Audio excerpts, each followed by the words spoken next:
बोलिए. वक्फ विधेयकावरून इंडिया आघाडी ही याच्यात गेलेली आहे, सुप्रीम कोर्टात गेलेली आहे, परंतु शिवसेना मात्र त्यांना साथ देताना दिसून येत नाही. मी याच्यावरती काल बोललेलो आहे.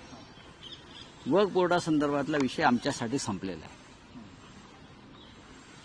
वक्फ बोर्डाच्या सुधारणा बिलाचा विषय हा शिवसेनेसाठी संपलेला आहे. त्याच्यावर आता पुढे इंडिया आघाडी म्हणण्यापेक्षा काही लोक कोर्टात गेलेले आहेत. अभिषेक मनु सिंघवी यांनी सांगितलं, ज्येष्ठ कायदेतज्ञ, त्यांनी राज्यसभेतल्या त्यांच्या भाषणात सांगितलं की हे विधेयक हे घटनाबाह्य आणि संविधानाच्या अनेक कलमांची मोडतोड करून बनवलेलं विधेयक. त्याच्यामुळे सुप्रीम कोर्टामध्ये हे विधेयक टिकणार नाही, असं कायदे तज्ज्ञांचं मत आहे. पण शिवसेनेचं याच्यावरती एक स्पष्ट असं भूमिका अशी आहे की आम्ही वक्फ बोर्डाचं जे विधेयक भारतीय जनता पक्षानं आणलं त्याच्या विरोधामध्ये आम्ही मतदान केलं. या विधेयकाला या क्षणी कोणताही धार्मिक आधार नाही. हे विधेयक कोणत्याही पद्धतीनं जर विचार केलात तुम्ही तर समान नागरी कायदा, हिंदुत्व या संदर्भाच्या आसपासही जात नाही. हिंदुत्वाचा संबंधच नाही या विधेयकाचा. या विधेयकाचा संबंध असलाच तर तो इस्टेट आणि प्रॉपर्टीशी आहे. सरकारमधल्या काही लोकांना आणि त्यांच्या उद्योगपतींना, लाडक्या उद्योगपतींना वक्फ बोर्डाच्या 2 लाख कोटीच्या जमिनी आपल्या घशात घालायच्या असल्यामुळे हे विधेयक आणलंय आणि आम्ही त्याला विरोध केला. बस, बाकी काही नाही. उदय सामंतचं म्हणणं की तुम्ही गैरसमज पसरवतात मुस्लिम धर्मामध्ये आणि मुस्लिमांमध्ये. पाहायला गेलं तर तुमची जी मतं आहेत महायुतीला पडणार आहेत. नाही, हे जे उदय सामंत मुस्लिम धर्माची गैरसमजाविषयी जे बोलतात ते मौलवी आहेत का? त्यांना मुस्लिम धर्म एवढा माहिती आहे, एवढं प्रेम आहे. ते मौलवी आहेत का मुल्ला आहेत? कोण आहेत ते? कोणी कोणाविषयी गैरसमज पसरवत नाही. मुस्लिमांच्या संपत्तीचं व्यापारीकरण करण्यासाठी हे विधेयक आलेलं आहे आणि हे त्यांनाही माहिती आहे. त्यातल्या काही जमिनी भविष्यात सामंतांच्या घरात गेला तरी मला आश्चर्य वाटणार नाही. म्हणजे मंत्र्यांच्या, सामंत हे प्रतीक आहे. प्रत्येकाचं लक्ष या वक्फ बोर्डाच्या महत्वाच्या जमिनी आणि संपत्तीवरच आहे आणि म्हणून या सगळ्यांनी त्या बिलाला पाठिंबा दिला. हे तुम्हाला भविष्यामध्ये कळणार. अमित शहांच्या भाषणामध्ये हे वारंवार आलेलं आहे, आम्ही जमिनी विकू. ज्याला घटनेचा आधारच नाही जमिनी विकण्याला, अशा प्रकारे जमिनी विकू असं ते म्हणतायत. की कोणासाठी जमिनी विकू, कोण घेणार?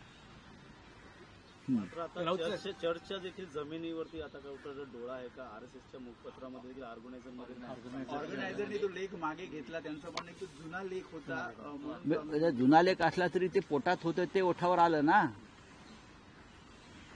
मुस्लिमांच्या जमिनी ताब्यात घेतल्यावर चर्चेस, ख्रिश्चनांच्या जमिनी, पारशांच्या जमिनी, देरासर, देवस्थानांच्या जमिनी, अशा अनेक जमिनीवर त्यांचा डोळा आहे. अशा अनेक जमिनीवर त्यांचा डोळा आहे आणि हे सरकार जोपर्यंत आहे तोपर्यंत या देशातल्या देवस्थानाच्या प्रत्येक धर्माच्या जमिनी हे ताब्यात घेऊन त्याच्यावरती आपल्या उद्योगपतींना टॉवर्स उभे करण्याची संधी देईल. राऊत साहेब, अमेरिकेत सध्या जे घडतं आहे, राष्ट्राध्यक्षपदी नेमणूक होऊन अवघे 2 महिने उलटत नाहीत, तोच ट्रम्प यांच्या विरोधात जनता रस्त्यावर उतरली आहे. त्यांना उद्योगपती एलन मस्क यांची ट्रम्पशी असलेली युती मान्य नाही आणि तो असंतोष अमेरिकेच्या रस्त्यावर पाहायला मिळतो. अमेरिकेच्या जनतेचं त्याबद्दल अभिनंदन केलं पाहिजे. लोकशाही काय असते आणि लोकशाही वाचवण्यासाठी जनता काय करू शकते हे भारताच्या स्वातंत्र्य लढ्यात जसं दिसलं तसं आता अमेरिकेत दिसतंय. अमेरिकेतल्या 50 राज्याची जनता, 50 राज्यातली जनता ही ट्रम्प आणि उद्योगपती मस्क म्हणजे तिकडले अडाणी त्यांच्या विरोधामध्ये रस्त्यावर उतरली. आणि कोणाला वाटत असेल की अमेरिकेत जे घडलंय ते भारतात घडणार नाही, भारतामध्ये सुद्धा अशा ट्रम्पचाच स्फोट होण्याची भीती मी वारंवार व्यक्त केलेली आहे आणि ते होणार. हा देश विकला जातोय. जसं अमेरिका एलन मस्कला विकली जाते तसं हा देश मोदी आणि अमित शहांच्या लाडक्या उद्योगपतींना विकला जातोय आणि वक्फ बोर्डाचं बिल ही त्याची एक महत्वाची पायरी आहे. सर्व काही अडाणींच्या घशात जात आहे हे स्पष्ट दिसतं. धारावीपासून ते वक्फ बोर्डापर्यंत एलन मस्कला सुद्धा त्याच पद्धतीनं अमेरिका विकली जाते ट्रम्पकडून. आणि या देशामध्ये सुद्धा या देशातल्या राज्यात गावागावामध्ये सुद्धा अमेरिकेप्रमाणे लोक रस्त्यावरती उतरून क्रांतीचा झेंडा फडकवल्याशिवाय राहणार नाही. पण राऊतसाहेब, जो आक्षेप आहे तो उद्योगपती एलन मस्क यांचा सरकारी धोरणांमध्ये असलेला मग आमच्याकडे नाही का हस्तक्षेप? म्हणजे पहिला जो निर्णय झाला सरकारी नोकऱ्यांमध्ये कपात, तो जो हस्तक्षेप वाढतो आहे त्याला जास्त विरोध आहे. म्हणजेच उद्योगपती तुमचा लाडका असल्यामुळेच तो हस्तक्षेप करू शकतो ना एलन मस्क. जसं या देशामध्ये 2 किंवा 4 उद्योगपती या देश चालवत आहेत, हस्तक्षेप करतायत, त्यांच्या सोयीनं धोरणं बदलली जात आहेत, कामगार कायदे बदलले जात आहेत. हे त्यांच्यासाठीच आहे ना. लोक रस्त्यावरती देशात सुद्धा येणार आहेत. हिंदुस्थानमध्ये सुद्धा अमेरिकेतल्या 50 राज्यात ज्याप्रमाणे जनता रस्त्यावर उतरली आहे, उद्या ट्रम्पच्या व्हाईट हाऊसमध्ये घुसून ट्रम्पला फटकवलं तरी आश्चर्य वाटणार नाही. या देशात सुद्धा तेच घडणार आहे. म्हणून मी वारंवार म्हणतोय की नरेंद्र मोदी 2025चा काळ पूर्ण करतील का, मला शंका वाटते. 3,000 ने मार्केट कोसळलेलं आहे. याचा परिणाम जो आहे हा? मार्केट शेअर मार्केट सेन्सेक्स 3,000 अंशांनी कोसळलं. हो हो, पण मोदी परदेशात आहेत, फिरतायत. त्यांना देशामध्ये काय कोसळलंय याचं काय पडलंय? ते 20,000 कोटीच्या अलिशान विमानातून फिरतायत. परदेशात जाऊन परदेशी पंतप्रधानांना मिठ्या मारतायत आणि त्यांचे अंधभक्त इथे बघा मोदींचं परदेशात काय स्वागत होत आहे. देशामध्ये कोणत्याही प्रधानमंत्री गेला तरी असंच स्वागत होतं आमचं. तो देशाच्या प्रधानमंत्र्यांचं स्वागत आहे, मोदीचं नाही.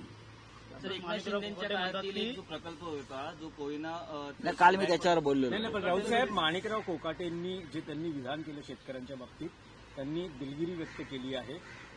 त्याबद्दल काय सांगा? विरोधकांचं मत आहे की माफी मागायला पाहिजे. सर, टेरिबली मार्केट डाउन हुआ है आज इंडिया का. टेरिबली मार्केट डाउन हो गया है, लेकिन टेरिबली मार्केट डाउन होने का कोई असर मोदी और शाह जी के ऊपर नहीं दिखता है. अमेरिका में जिस प्रकार से लोग सड़क पर उतरे हैं, क्यों?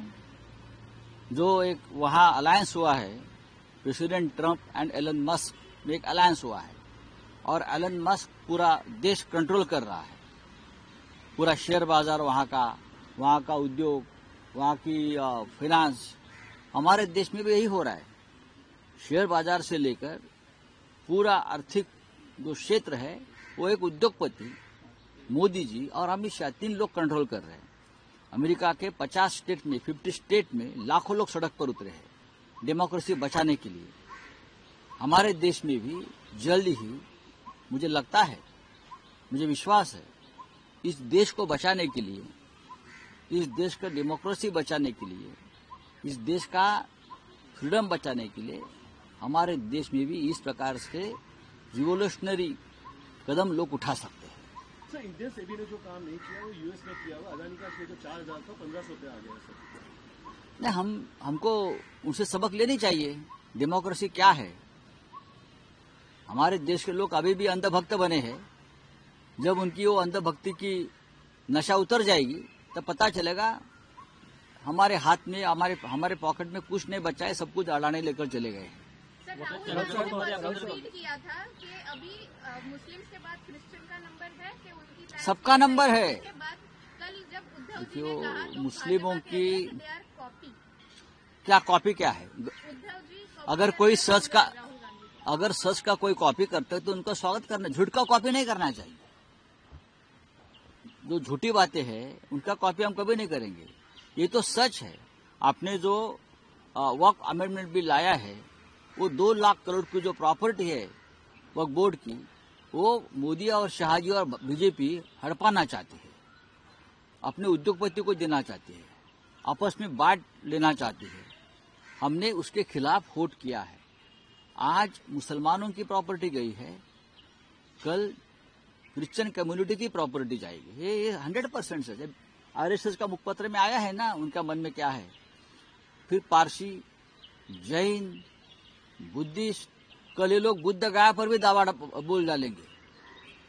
कल ये चैत्य भूमि पर जाएंगे बीजेपी के लोग, और उस समुद्र के बाजू में जो जमीन है पूरी वो लेके जाएंगे चैत्य भूमि में। ये कुछ भी कर सकता है। तो जो कहा है उद्धव जी ने, राहुल गांधी जी ने, वो कहने की जरूरत नहीं है, लोगों को मालूम है। ये पूरे जमीन के भूखे लोग हैं। रावसाहेब, उपमुख्यमंत्री एकनाथ शिंदे असं म्हणतात की काही जण मस्करी करायचे, पद्मनाभ मंदिर पे भी मंदिर वही बनाएंगे, तारीख नहीं बताएंगे, पण नरेंद्र मोदींनी मंदिर ही उभारलं, नरेंद्र आणि मोदी लोकार्पण ही झालं त्याचं. हे जे एसएनसी आहेत, एसएनसी त्यांना इतिहास माहीत नाही, ते एक नंबरचे खोटारडे आहेत. ते कधी बेळगावच्या आंदोलनात नव्हते आणि म्हणतात मी बेळगावच्या आंदोलनात होतो. शिवसेनेनं अयोध्येचं आंदोलन केलं तेव्हाही ते कोठे नव्हते. बाबरीच्या प्रकरणामध्ये शिवसेना आघाडीवर होती. मोदी कुठे होते हो? मोदी अमित शहा कुठे होते अयोध्येच्या आंदोलनात? भूमिगत, हे कायम भूमिगत असतात. भूमिगत असतात म्हणजे कुठे ढोकला खात असतात? आम्हाला सांगा, तुम्ही कुठे होतात? माझ्यावर चार्जशीट आहे, तुमच्यावर आहे. मी सीबीआय कोर्टासमोर 10 वेळा जाऊन आलो, तुम्ही गेलात? तारीख नाही बघा, ही घोषणाच आमची आहे शिवसेनेची. मंदिर वही बनाएंगे, तारीख नाही बताएंगे. ही घोषणा शिवसेनेची आहे. त्याला माहित नसेल त्या माणसाला. नाही, पण ते म्हणतात की ही मस्करी केली गेली. ही मस्करी नाही, हे पण आमचा मोदींनी दबाव. मंदिर उभं अहो, केलं. मोदी काहीच उभारू शकत नाही. मोदींनी देश विकण्याचंच काम करू शकतात. कुठे मंदिर, सर्वोच्च न्यायालयाच्या माध्यमातून मंदिर उभारलं आणि हजारो लाखो करसेवकांच्या बलिदानातून मंदिर उभारलेलं आहे. या गांडूंच्या सहकार्यानं नाही उभारलं, जे पळून गेले. खोटं बोलतात ते. चला, धन्यवाद. एक आहे की मराठी भाषा वापरासंदर्भात मनसेनं सुरू केलेलं आंदोलन पक्षाचे अध्यक्ष राज ठाकरे यांनी तूर्त थांबवलंय. ते म्हणाले पण मराठी मुद्द्यावरचं लक्ष हटू देऊ नका. बघा, तुम्हालाही माहिती आहे, आम्हालाही माहिती आहे कॅफेमध्ये काय चालतं ते. चला.